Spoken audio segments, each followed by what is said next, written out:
Hi hello friends, ಹೇಗಿದ್ದೀರಾ friends? ಇವತ್ತೊಂದು ಈಸಿಯಾಗಿ ಸಿಂಪಲ್ ಆಗಿರುವಂತಹ ರೆಸಿಪಿ, ಅದುವೇ ನೋಡಿ ಪೆಪ್ಸಾ ಫ್ರೈ. ಪೆಪ್ಸಾ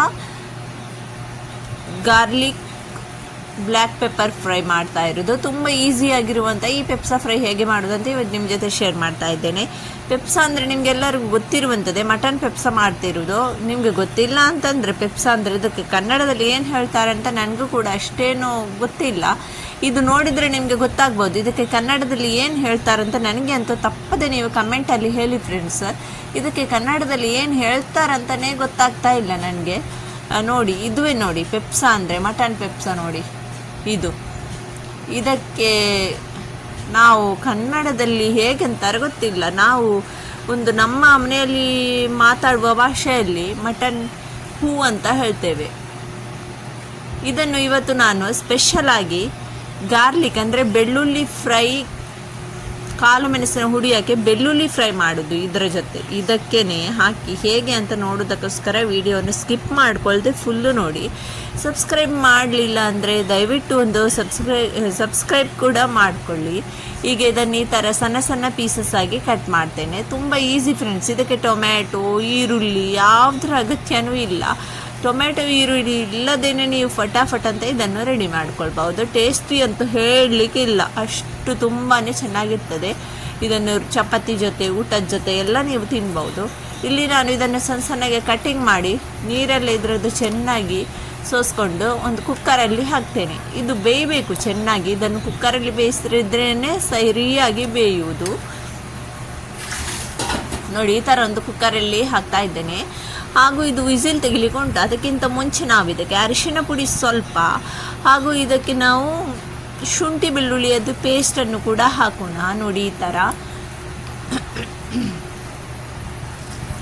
ಇದಕ್ಕೆ ಬೇರೆ ಏನು ಈಗ ಹಾಕ್ಲಿಕ್ಕಿಲ್ಲ, ಯಾಕಂದರೆ ಇದು ನನ್ನ ಹೋಮ್ ಮೇಡ್ ಶುಂಠಿ ಬೆಳ್ಳುಳ್ಳಿ ಪೇಸ್ಟ್. ಇದರಲ್ಲಿ ನಾನು ಉಪ್ಪು ಹಾಕಿಯೇ ಗ್ರೈಂಡ್ ಮಾಡಿ ಇಡುವುದು. ಅದಕ್ಕೋಸ್ಕರ ಇದರಲ್ಲಿ ಉಪ್ಪು ಉಂಟು ನೋಡಿ. ಆಮೇಲೆ ಉಪ್ಪು ಸ್ವಲ್ಪ ಇದ್ದರೆ ಆಮೇಲೆ ಹಾಕ್ಕೊಳ್ತೇನೆ. ಈಗ ಇದನ್ನೆಲ್ಲ ಚೆನ್ನಾಗಿ ಒಂದು ಚಮಚದಲ್ಲಿ ಮಿಕ್ಸ್ ಮಾಡಿ ಈ ಥರ ನಾವು ಒಂದು 6 ವಿಸಿಲ್ ತೆಗಿಯೋಣ. ಆಗನೇ ಇದು ಚೆನ್ನಾಗಿ ಬೇಯುವುದು. ಇದ್ರೆ ನೀರೆಲ್ಲ ಚೆನ್ನಾಗಿ ಡ್ರೈ ಆಗಬೇಕು. ಏನಾದರೂ ನೀರು ಇಟ್ಬಿಟ್ರೆ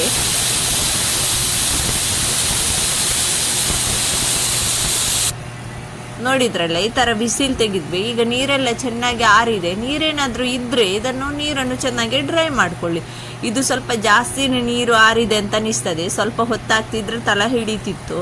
ಈಗ ಇಲ್ಲಿ ನಾನು ಇದಕ್ಕೋಸ್ಕರ ಒಗ್ಗರಣೆ ರೆಡಿ ಮಾಡ್ತೇನೆ. ಈಗ ಒಂದು ಪಾತ್ರೆಯಲ್ಲಿ ಎಣ್ಣೆ ಹಾಕ್ತಾ ಇದ್ದೇನೆ. ನೋಡಿ, ಈ ಥರ ಸ್ವಲ್ಪ ಎಣ್ಣೆ ಹಾಕಿದ್ದೇನೆ. ಹಾಗೂ ಇದಕ್ಕೆ ತುಂಬ ಬೆಳ್ಳುಳ್ಳಿ ಹಾಕಬೇಕು. ನೋಡಿ, ಇಷ್ಟು ಬೆಳ್ಳುಳ್ಳಿ ಹಾಕಿದ್ದೇನೆ. ನಾ ಜಜ್ಜಿ ಏನೂ ಹಾಕಲಿಲ್ಲ. ಬೆಳ್ಳುಳ್ಳಿಯದು ಸಿಪ್ಪೆ ತೆಗೆದು ಬೆಳ್ಳುಳ್ಳಿ ಹಾಕಿ ಒಂದು 2 ಕಾಯಿ ಮೆಣಸನ್ನು 2 ತುಂಡು ಮಾಡಿ ಹಾಕಿದ್ದೇನೆ. ಹಾಗೂ ಇಲ್ಲಿ ಕರಿಬೇವು ಸೊಪ್ಪು, ಬೆಳ್ಳುಳ್ಳಿ ಸ್ವಲ್ಪ ಜಾಸ್ತಿ ಬೇಕು. ಇದೆಲ್ಲ ಸ್ವಲ್ಪ ಒಗ್ಗರಣೆ ಬಿಸಿ ಆದಮೇಲೆ ನಾವು ಈ ಪೆಪ್ಸಾ ಹಾಕೋಣ. ಇದನ್ನು ಸ್ವಲ್ಪ ಹೊತ್ತು ಎಣ್ಣೆಯಲ್ಲೇ ಫ್ರೈ ಮಾಡ್ಕೊಳ್ಳೋಣ. ಹೀಗೆ ಮಾಡೋದ್ರಿಂದ ತುಂಬ ಚೆನ್ನಾಗಿ ಸ್ಮೆಲ್ ಬರ್ತದೆ, ಪರಿಮಳ ಅಂತೂ. ಸ್ವಲ್ಪ ಹೊತ್ತು ಎಣ್ಣೆಯಲ್ಲಿ ಇದನ್ನು ಫ್ರೈ ಮಾಡ್ಕೊಳ್ಬೇಕು. ಆಮೇಲೆ ಇದಕ್ಕೆ ಸ್ವಲ್ಪ ಅರಿಶಿನ ಪುಡಿ ಕೂಡ ಹಾಕ್ತೇನೆ, ಯಾಕಂದರೆ ನಾನು ವಿಸಿಲ್ ತೆಗೆಯುವಾಗ ಅರಿಶಿನ ಪುಡಿ ಹಾಕಿದ್ದೇನೆ. ಈಗ ಇದೆಲ್ಲ ಒಗ್ಗರಣೆಗೆ ಹಾಕಿದರೆ ಸ್ವಲ್ಪ ಕಲರ್ ತುಂಬ ಚೆಂದ ಅನ್ನಿಸ್ತದೆ. ಅದಕ್ಕೋಸ್ಕರ ನಾನು ಹಾಕ್ತಾ ಇದ್ದೇನೆ. ನೋಡಿ, ಈಗ ಇದಕ್ಕೆ ಒಂದು ಅರ್ಧ ಟೀ ಸ್ಪೂನ್ ಆಗುವಷ್ಟು ನಾನು ಕೊತ್ತಂಬರಿ ಹುಡಿ ಹಾಕ್ತಾ ಇದ್ದೇನೆ. ಕೊತ್ತಂಬರಿ ಹುಡಿ ನಿಮ್ಮ ಮನೆಯಲ್ಲಿ ಇಲ್ಲ ಅಂದರೆ ಇನ್ನು ಕೊತ್ತಂಬರಿ ಹುಡಿ ಇಲ್ಲಲ್ವಾ ಅಂತ ಮಾಡದೇ ಇರಬೇಡಿ. ಕೊತ್ತಂಬರಿ ಹುಡಿ ಹಾಕದೇ ಇದ್ದರೂ ಪರವಾಗಿಲ್ಲ. ಈಗ ಇದಕ್ಕೆ ಗರಂ ಮಸಾಲ ಪುಡಿ ಹಾಕ್ತಾ ಇದ್ದೇನೆ. ಇದು ನನ್ನ home made garam masala powder ಹಾಕ್ತಾ ಇರೋದು ನಾನು. ಇದನ್ನೆಲ್ಲ ಚೆನ್ನಾಗಿ ಈ ಥರ ನಾವು ಮಿಕ್ಸ್ ಮಾಡ್ಕೊಳ್ಳೋಣ. ಇದಕ್ಕೆ ನೀರನ್ನೇನು ಆ್ಯಡ್ ಮಾಡುವ ಅಗತ್ಯ ಇಲ್ಲ. ನೀರಲ್ಲಿ ಆ್ಯಡ್ ಮಾಡಿದ್ದು ಇದರ ಟೇಸ್ಟ್ ಬೇರೆ ಆಗ್ತದೆ. ಇದು ನಮಗೆ ಡ್ರೈ ಫ್ರೈ ಬೇಕು. ಈಗ ಇದಕ್ಕೆ ನಾನು ಆ್ಯಡ್ ಮಾಡ್ತಾ ಇರೋದು ಕಾಳು ಮೆಣಸಿನ ಪೌಡರ್, ಅಂದರೆ ಬ್ಲ್ಯಾಕ್ ಪೆಪ್ಪರ್ ಪೌಡರ್. ನಮ್ಮ ಮನೆಯಲ್ಲಂತೂ ಬ್ಲ್ಯಾಕ್ ಪೆಪ್ಪರ್ ಪೌಡರ್ ಅದು ತುಂಬ ರೆಸಿಪಿ ಮಾಡ್ತಾ ಇರ್ತೇವೆ ನಾವು. ಈಗ ಇದನ್ನೆಲ್ಲ ಇದೇ ಥರ ಆಯಿಲಲ್ಲಿ ಸ್ಲೋ ಗ್ಯಾಸಲ್ಲೇ ಇದನ್ನೆಲ್ಲ ಫ್ರೈ ಮಾಡೋಣ. ತುಂಬ ಚೆನ್ನಾಗಿ ಪರಿಮಳ ಬರ್ತಾ ಉಂಟು, ಅಂದರೆ ಬೆಳ್ಳುಳ್ಳಿ ಇದೆಲ್ಲ ಇದ್ದಿದ್ದರಿಂದ. ಈಗ ಇಲ್ಲಿ ಕೊತ್ತಂಬರಿ ಸೊಪ್ಪು ರೆಡಿ ಮಾಡಿ ಇಟ್ಟಿದ್ದೇನೆ, ಕಟ್ಟಿಂಗ್ ಮಾಡಿ. ಕೊತ್ತಂಬರಿ ಸೊಪ್ಪನ್ನು ಕೂಡ ಆ್ಯಡ್ ಮಾಡ್ಕೊಳ್ಳೋಣ. ಈಗ ಗ್ಯಾಸನ್ನು ಆಫ್ ಮಾಡ್ಕೊಳ್ಳೋಣ. ನೋಡಿ, ಈ ಥರ ಚೆನ್ನಾಗಿ ಇದನ್ನು ಮಿಕ್ಸ್ ಮಾಡಿ ಗ್ಯಾಸು ಆಫ್ ಮಾಡೋಣ. ತುಂಬ ಈಸಿಯಾಗಿದೆ ಫ್ರೆಂಡ್ಸ್. ಮಾತ್ರ ಇದಕ್ಕೆ ಕನ್ನಡದಲ್ಲಿ ಏನು ಹೇಳುವುದು ಅಂತ ನೀವು ನನಗೆ ಒಂದು ಕಮೆಂಟನ್ನು ಮಾಡಿ ಫ್ರೆಂಡ್ಸ್. ನನ್ನ ಚಾನಲ್ಗೆ ಇಷ್ಟರವರೆಗೆ ಸಬ್ಸ್ಕ್ರೈಬ್ ಆಗಲಿಲ್ಲ ಅಂದರೆ ಸಬ್ಸ್ಕ್ರೈಬ್ ಕೂಡ ಮಾಡಿ. ಇದೇ ಥರ ಈಸಿಯಾಗಿರುವ ವೀಡಿಯೋಸನ್ನೆಲ್ಲ ನಾನು ಹಾಕ್ತಾ ಇರ್ತೇನೆ.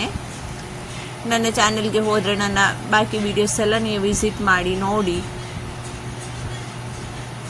ಈಗ ನೋಡಿ ರೆಡಿ ಆಯ್ತಲ್ವಾ.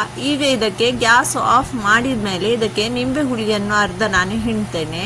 ಈ ಥರ ನಿಂಬೆ ಹುಳಿಯನ್ನು ಹಿಂಡೋದ್ರಿಂದ ಟೇಸ್ಟ್ ಅಂತೂ ತುಂಬ ಚೆನ್ನಾಗಿ ಬರ್ತದೆ, ಸ್ವಲ್ಪ ಹುಳಿಯಾಗಿ.